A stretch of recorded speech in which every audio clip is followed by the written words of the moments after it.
নমস্কার সবাইকে। আমি যে একটা নতুন কাজ শুরু করেছি টোট ব্যাগের, সেটাই আজ ফার্স্ট অর্ডার ফার্স্ট ডেলিভারি। অনেক মনে ভয় কাজ করছে, তার মধ্যে একটু এক্সাইটেড আছি।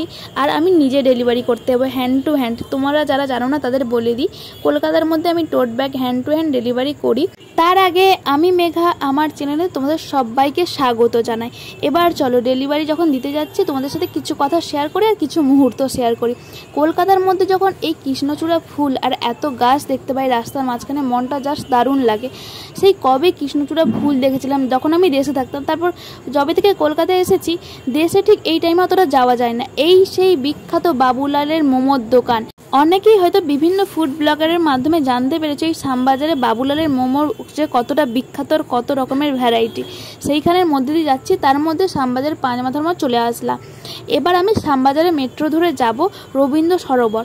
এই প্রথমবার যাচ্ছি একা। সত্যি শ্যামবাজারে এই মেট্রো স্টেশনটা যা সুন্দর লাগে না, কি সুন্দর চারিদিকে ছবি আঁকা, আমার দারুণ লাগে। চলো, শুধু তো রাস্তায় গেলে হবে না, তার মধ্যেই তোমাদের একটা গল্প শেয়ার করি। যেতে যেতে আমি যখন কলেজে পড়তাম তখন বান্ধবীরা মিলে কোথাও ঘুরতে যাওয়ার প্ল্যান হতো। আর বেশিরভাগটাই হতো কোনো মেট্রো স্টেশনে একসঙ্গে মিট করে তারপরেই যাওয়া, বা একদম যেখানে লোকেশন সেখানে গিয়ে পৌঁছে যাওয়া। এবার আমি তো মেট্রোতে যেতেও পারতাম না, জানিও না কিভাবে যেতে হয় না হয়। যাদের মোটামুটি আমার বাড়ির কাছে বাড়ি কিছুটা দূরে, তারা আমার জন্য মেট্রো স্টেশনে অপেক্ষা করতো, আমার যে নিয়ার বাই মেট্রো স্টেশন সেখানে।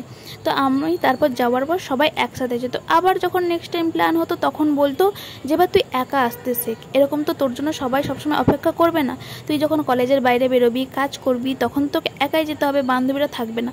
তবুও আমি যেতাম না, ওদের কথা শুনতাম না। আজ দেখো সেই কাজের জন্য আমি একা বেরিয়েছি, কিন্তু মনে সাহস নিয়ে বেরিয়েছি। ভাবলাম ঠিক আছে, যা হবে হোক। অনেকক্ষণ দাঁড়ানোর পর মেট্রো চলে আসলো। অফিস টাইমে বেরিয়েছিলাম, মেট্রোতে মারাত্মক ভিড়।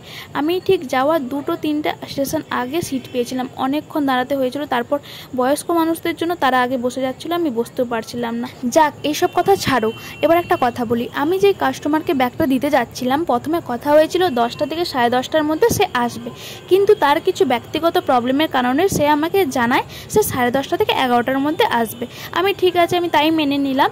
আমি ঘর থেকেই বেরিয়েছিলাম 10:30, আমার যেতে যেতে 11টা বেজে গেছিলো। তখন আমি রবীন্দ্র সরোবরে পৌঁছেও গেছি। ওকে আমি ফোন করলাম কোন গেট দিয়ে বেরোবো। ও আমাকে বলল যেখানে রবীন্দ্র সরোবরের রেল স্টেশন সেই গেটে দাঁড়াতে। আমি প্রথমবারই জানলাম এখানে কোনো রেল স্টেশন আছে বলে।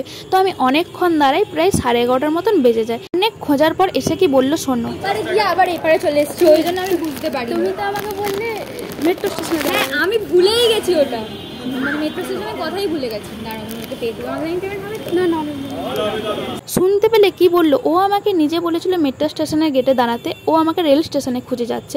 তো এইভাবে হতে হতে 11:15টার মতন বেজে গেছিলো। আর আমি কিছু বাড়ি থেকে খেয়ে আসিনি। আমি ভেবেছিলাম 11:30টার মধ্যে আমি বাড়ি ঢুকে যাব। আরও একটা কি ব্যাপার বলো তো, যেই কাস্টমারই দেরি করে আসুক না কেন, ও তো আমার ফার্স্ট কাস্টমার ছিলই।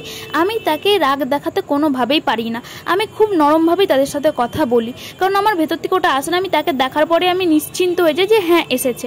আর একটা কি ভালো জিনিস বলো তো, আমার ফার্স্ট কাস্টমার, তার ব্যাগটা খুব পছন্দ হয়েছে। ও আমাকে বলল যে ও অনেক দিন ধরে অনলাইনে খুঁজছে, কিন্তু ও নিতে ভয় পাচ্ছে। যেহেতু আমি হ্যান্ড টু হ্যান্ড দিই, সেই জন্য ও নেওয়ার ভরসা পেয়েছে। আর আরেকটা কি জিনিস বলো তো, আমি ওকে বলে দিইনি যে ক্যাশ অন ডেলিভারি হবে, তাই ও অনলাইন পেমেন্ট নিয়ে চলে এসেছিলো। তার জন্য একটু বিপাকে পড়েছিলাম, বাস কিছু হয়নি। আমার দিদিকেও পেমেন্ট করে দিয়েছে। আর এটা শ্যামবাজার মেট্রো স্টেশনে চলে এসেছে, সেখানে দুর্গা ঠাকুর কি সুন্দর দেখো। আর কিছুদিন আগে আমি একটা চকলেটের ভিডিও বানিয়েছিলাম না, সেই দোকানটা এখন বন্ধ, তার মানে ওটা বিকেলবেলা খোলে। আর একবার লোকেশনটা দেখিয়ে দিই, দেখো দোকানটার নাম হচ্ছে নিউ রাধা গোবিন্দ স্টোর। ব্যাকগ্রাউন্ডে হয়তো তোমরা ভীষণ গাড়ির শব্দ পেয়ে থাকবে, ভীষণ সরি, আমি বাইরে ভয়েস দিচ্ছি দাঁড়িয়ে, তাই তোমরা আওয়াজটা পাচ্ছ। এই বাবুলালের মোমোর দোকানে আমার অনেক স্মৃতি আছে। যাই হোক, যারা চ্যানেলে নতুন প্লিজ চ্যানেলটা সাবস্ক্রাইব করে রেখো, আর জানাও ভিডিওটা কেমন লাগলো।